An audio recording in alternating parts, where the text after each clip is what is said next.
Jesus is the Word, and the Word is God. Prove me wrong. If Jesus isn't God, then why does the Bible say, "In the beginning was the Word, and the Word was with God, and the Word was God"? In John 1:1, Jesus is directly identified as God. Skeptics, can you explain this? Before time began. Before the first sunrise, before the first star sparkled in the night, before the earth was formed, he was there. In the beginning was the Word, and the Word was with God, and the Word was God. John 1:1.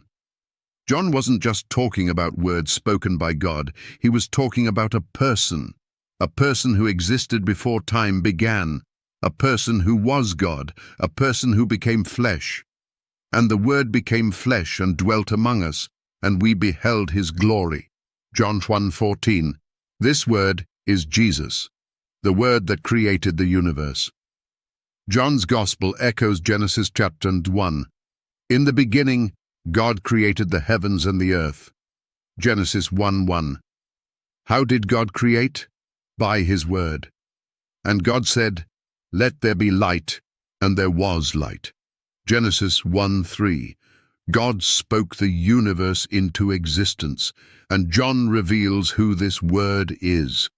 Through him, all things were made, and without him, nothing was made that was made. John chapter 1:3. Who can create all things except God alone? Who can be called the very power of creation? If Jesus is not God, how can he be the Creator? The Word became flesh. For thousands of years, the Word of God came through prophets. But one night in Bethlehem, something happened that had never happened before. The Word didn't just speak. The Word didn't just send messages. The Word became a man. Jesus stepped into human history.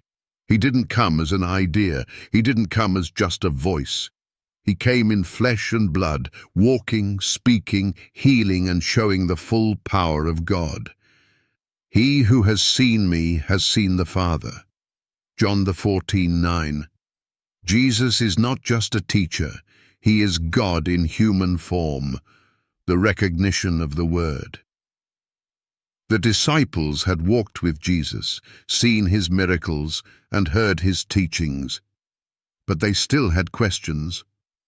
One day, Philip asked Jesus, "Lord, show us the Father, and it will be enough for us." Jesus looked at him and said, "Have I been with you so long, and you still don't know me, Philip? Whoever has seen me has seen the Father." The disciples were stunned. They had read Isaiah, where God says, "I am the Lord, and there is no other." Isaiah 45:5. Yet Jesus was claiming that seeing him was the same as seeing God. If Jesus isn't God, how could he say this? The challenge to skeptics. Here's the challenge. If Jesus isn't God, explain this. The Old Testament says, "I am the Lord, and there is no other. Apart from me, there is no God." Isaiah 45:5. Yet John 1:1 says, "The Word was with God, and the Word was God."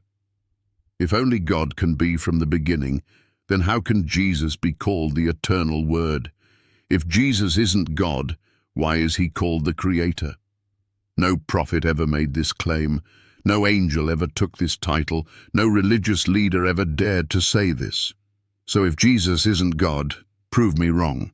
The unshakable truth. Jesus wasn't just a man. He is the eternal Word. He is the Creator of all things.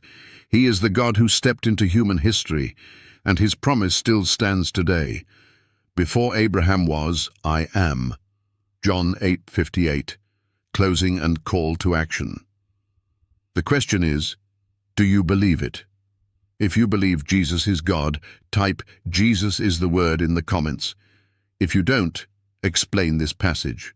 For more powerful Bible truths, like, subscribe, and share this with someone who needs to hear it.